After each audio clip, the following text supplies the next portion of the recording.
My name is Girish Bali, the host for Back2Basics. Back2Basics for Season 2, that is.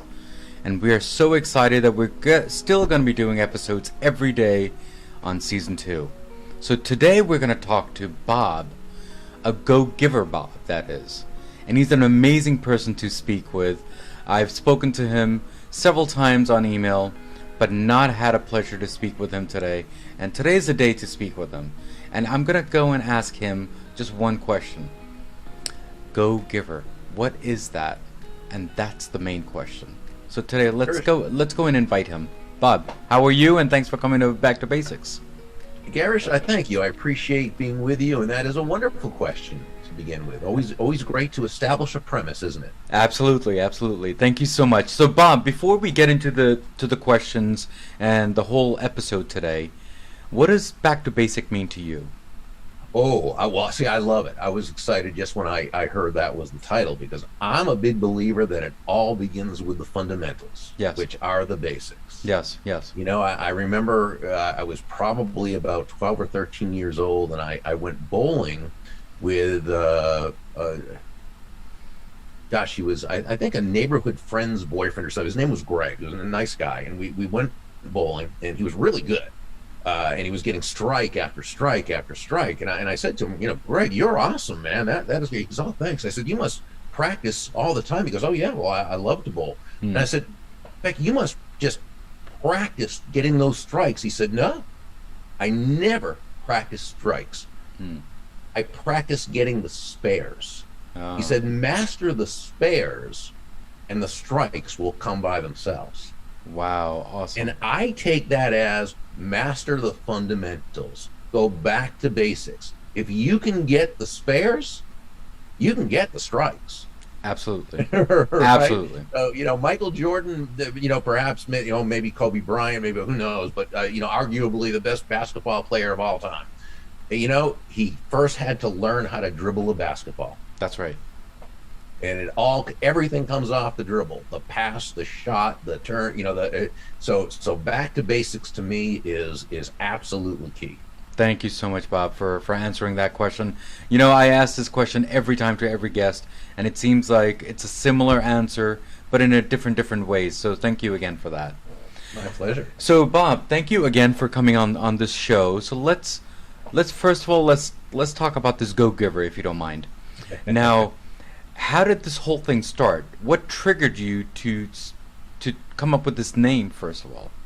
Well, years ago, many years ago, this is back in the 90s, I had a book called Endless Referrals. The subtitle was Network Your Everyday Contacts into Sales. And it was a how-to book written for entrepreneurs and salespeople who knew they had a great product or service. They knew it brought lots of value to those they served, but they didn't necessarily feel comfortable going out into their local areas and developing the kinds of relationships that resulted in people wanting to do business with them directly and or refer business to them. So Endless Referrals was a how-to guide on how to build relationships based on a premise that all things being equal, people will do business with and refer business to those people they know, like, and trust.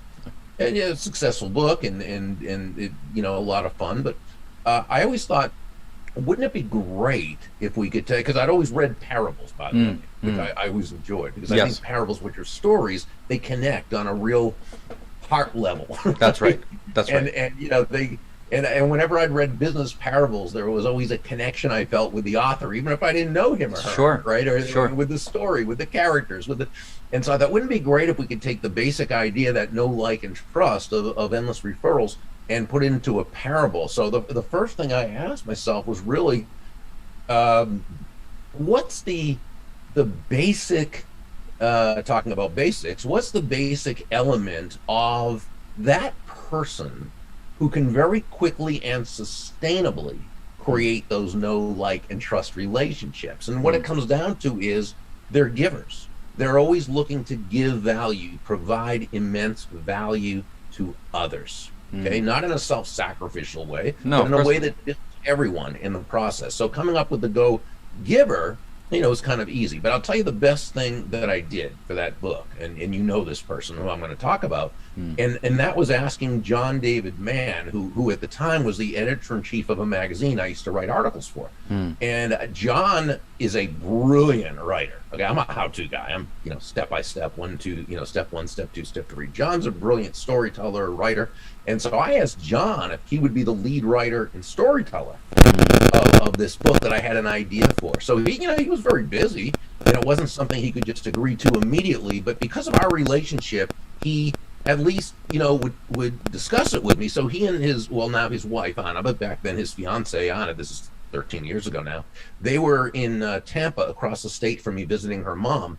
They took a 4-hour drive over to Jupiter, Florida, where I live. We had about a 4-hour dinner and just discussed the idea of the book, the characters, what we wanted to do with it, and it's still another 3 weeks later till he called me and said, you know what, I think we've got something here. Let's do this. But he's really the guy who, he made the characters sing. Of course, of course. Yeah. So Bob, just give me a second. Let me go and talk to my audience 1 second here. So John David Mann is a guest of mine on season 1. Now, don't get me started on what episode, because I really don't remember. But I will put that on my show notes, and we'll figure that out as to who he is. And he's an author of a different book that we interviewed on season 1, which is The Steel Fear. And he's the co-author of this Go-Giver also. So they're all hand in hand. And coincidentally, we have Bob here today, too, at the same time. So thank you again. So, Bob, thank you again for answering that question. Now, the other thing is, it's really brilliant, according to me, that Go-Giver is more like a, let's say, a chicken soup series type of thing. This is how I look at it. There are different versions of Go-Giver. Do you agree with that, or do you disagree with that? Well, I think, I agree, because we have 4 books in the series. 3 of them are parables. One is more of a how-to kind of aspect, but 3 different parables, so they are different. But they all have the same underlying premise, and that is that shifting your focus, and this is really where it all begins, shifting your focus from getting to giving. And when we say giving in this context, we simply mean constantly and consistently providing immense value to others, understanding that not only is that a more fulfilling way of conducting business, of selling, of leading, right? But the most financially profitable way as well. And not for some, way out there, woo-woo, magical, mystical type of reason. That's right. It actually makes rational sense. That's right. When you're that person who can take your focus off of yourself and place it on serving others, discovering what they want, what they need, what they desire, and helping them to get it. When helping them to overcome and solve their challenges or issues, when helping bring them closer to happiness, people feel good about you. That's people right. want to get to know you. They like you. They trust you. They want to be part of your life. So, Bob, thank you again, by the way. Now, regarding the salesman, okay, now this Go-Giver has several nuggets about him, right? And several nuggets. What are the main 3 nuggets? Can you tell us about this book? 3 main nuggets. About the protagonist in the story, Yeah, Joe? absolutely. So Joe was, he's a good guy. He was ambitious. He was aggressive. He was up and coming, and he was a good guy. But his focus was in the wrong place. See, his focus was on himself. He was a go-getter, which is a good thing, by the way. A go-getter is someone who takes action, right? Combine a go-getter, someone who takes action, with a go-giver, someone who's focused on bringing value to others. Powerful combination. The challenge, though, was that he was a go-getter, but he was also a go-taker. He was a guy whose focus was really on himself and who owed what to him, and how he was going to make his quota. And see, here's what he didn't understand. And I say this when I speak to salespeople all the time, and I say it in a joking way, but it's something we all know. And that is, nobody's going to buy from you because you have a quota. That's right. That's right. Right? They're not going to buy from you because you need the money. And they're not even going to buy from you just because you're a nice person. They're going to buy from you because they believe that they will be better off by doing so than by not doing so. And that's the only reason why anyone should buy from you or from me or from anyone else.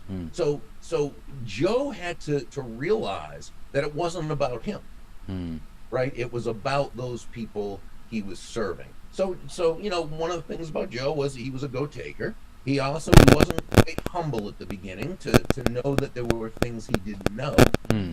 But he was also a student. Once he saw, that there was some credibility and something to these people he was meeting, he allowed himself to grow, which was a credit to him. So, Bob, let me ask you this. I know this is a character. I know it's fictional. But do you really think that salespeople should be thinking the way Joe is thinking? Which one, the first Joe or the Joe that he developed? The first Joe. Well, no. As a salesperson who's focused on themselves is not going to be sustainably successful. Okay, and they may make a sale or two, but you just... No, go ahead, please. No, I was just to say, but you can't, remember, because if you're focused on yourself, your focus is on the wrong place because people aren't buying because you want them to. And the same question for the new Joe. So what do you think on that? Oh, the more you're like the new Joe, the more successful you're going to be, because your focus is on bringing value to them, understanding that value, which is defined as the relative worth or desirability of a thing, of something, to the end user or beholder, is just that. It's in the eyes of the beholder. So the salesperson's job is really to, and I made mention of this earlier, discover what that other person needs, wants, and desires, and then help them get it if what you do can actually help them. If not, then you shouldn't be selling it. Of course. Now, one last question, if you don't mind. So what are the 5 laws of this whole book? Can you explain that? Oh, sure. Yeah. The 5 laws that John and I put around the basic premise are the laws of value, compensation, influence, authenticity, and receptivity. Value is all about the experience you provide another person. Intrinsically, through your product or service, sure, but it's more than just that. It has to do with from the moment you meet this person, whether it's an inbound, outbound connection, whether it's a referral, however you met this person, from the time you first meet them, the relationship building process, the follow through, the sales process, referral process. It's how you bring to the table your excellence, consistency, attention, empathy, and appreciation. And to the degree you do that, that's when you take price and competition right out of the picture. The law of compensation says your income is determined by how many people you serve and how well you serve them. So it's not enough to just serve one person very well. We've also got to touch the lives of many people with that exceptional value. Law number 3, the law of influence, says your influence is determined by how abundantly you place other people's interests first. Again, not in a doormat kind of way or martyrish. No. It's simply understanding, as Joe learned from several of the mentors, that the golden rule of business, of sales, what have you, is that all things being equal, people will do business with and refer business to those people they know, like, and trust. Well, here's the thing. There's no faster, more powerful, or more effective way to elicit those feelings toward you from others than by genuinely moving from an I focus or a me focus to an other focus, looking to make your win all about the other person's win. So that's and that's considered as a teammate, as a working together as one team. Is that what? Go ahead. With the customer, with your the people at your company, with everyone. Absolutely. It's collaborating. Absolutely. No, I interrupted. Go ahead. What's the next two? No. The next one, the law number 4, is authenticity. This says the most valuable gift you have to offer is yourself. Of course. In this part of the story, one of the mentors, Deborah, shared a very important lesson, and that is all the skills in the world, the sales skills, technical skills, people skills, as important as they are, and they are very important, they're also all for naught if you don't come at it from your true, authentic core. But when you do, when you show up as yourself, day after day, week after week, month after month, people feel good about it. They feel comfortable with it. They feel safe with you. Why wouldn't they? They know who they're getting, and it's such a very important aspect of our relationship. And then law number 5 is the law of receptivity, which says the key to effective giving is to stay open to receiving. Meaning, really, that you breathe out, well, you also have to breathe in.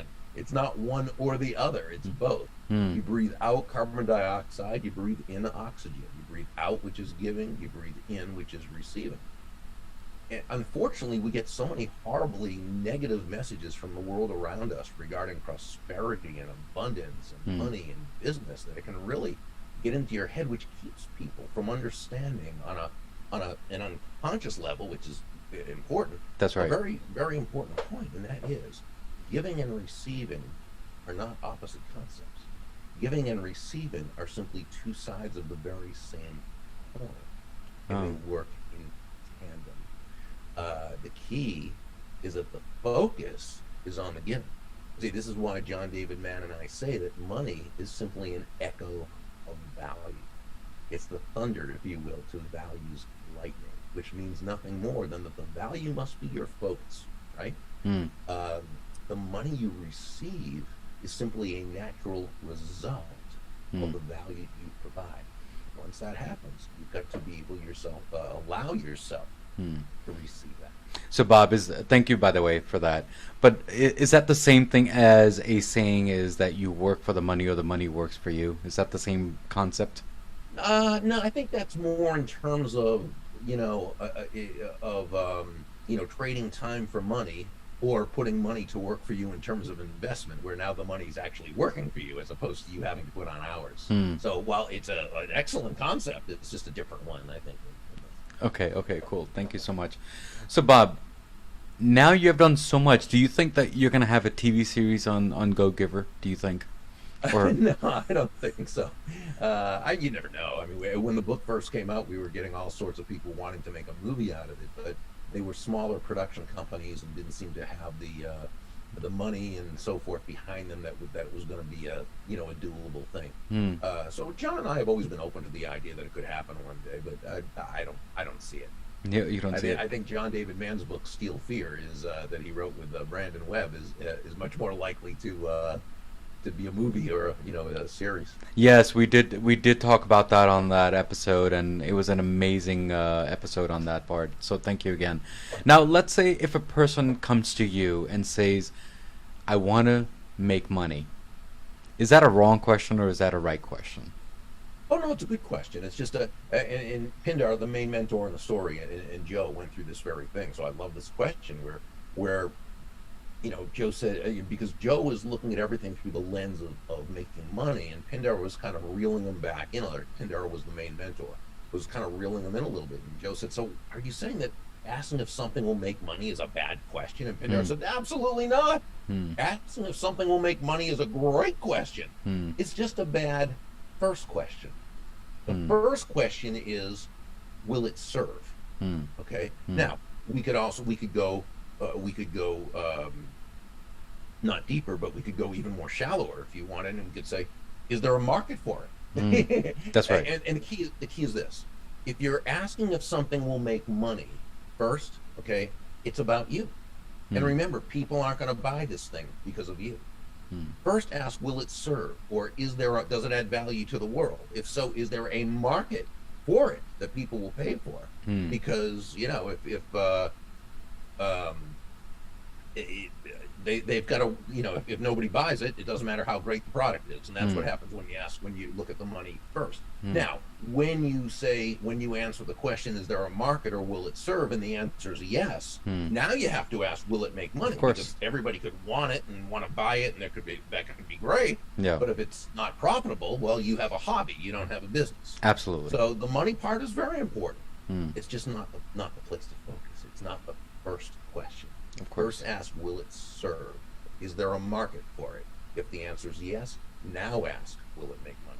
Thank you so much. And one quick question, if you don't mind, Bob. Let's say a person just graduated and they have a job and they have two jobs in the offer. Okay, obviously one is going to be higher than the other one. Do you focus on the money part, or do you focus on the skill part of things and how it's going to grow you as a person? What are your thoughts on that? Well, if we were to say all things being equal, sure, you focus on the growth part, on what you would enjoy, what kind of pleasure and joy you're going to receive from it, of course. But different people have different, ideas of what would bring them happiness. Yeah, that's right. People have different needs. That's right. As far as what they need. So, I couldn't give an all-encompassing answer, but that's where I'll go with the disclaimer: all things being equal, sure, The money's always secondary. That doesn't mean it's not important, Yeah. but it's secondary. Yeah. Yeah. Growth, joy, happiness, contribution, those are where you want to focus. Do that, and the money's going to come. Yeah, yeah. Thank you again, Bob, for coming on my show to make this brighter. But before you leave today, do you have any last words for Back to Basics and your thoughts of how this show is going to be for you and how this made so much better for you, I guess? Well, I mean, in terms of basics, which again, I just so love that theme. I remember something that almost 40 years ago, a gentleman had said to me. I had been in sales for a couple of years, had done well, but I was in a sales slump, and I was not focusing on my customers. I was focusing on getting out of the slump, which of course was keeping me in the slump even more. And I remember he took me aside and he said, "Burg," he was a last name kind of guy. He said, "Burg, if you want to make a lot of money in sales," he said, "don't have making money as your target. Your target is serving others. Now, when you hit the target," he said, "you'll get a reward, and that reward will come in the form of money. And you can do with that money whatever you choose. But never forget," he said, "the money is simply the reward for hitting the target. It isn't the target itself.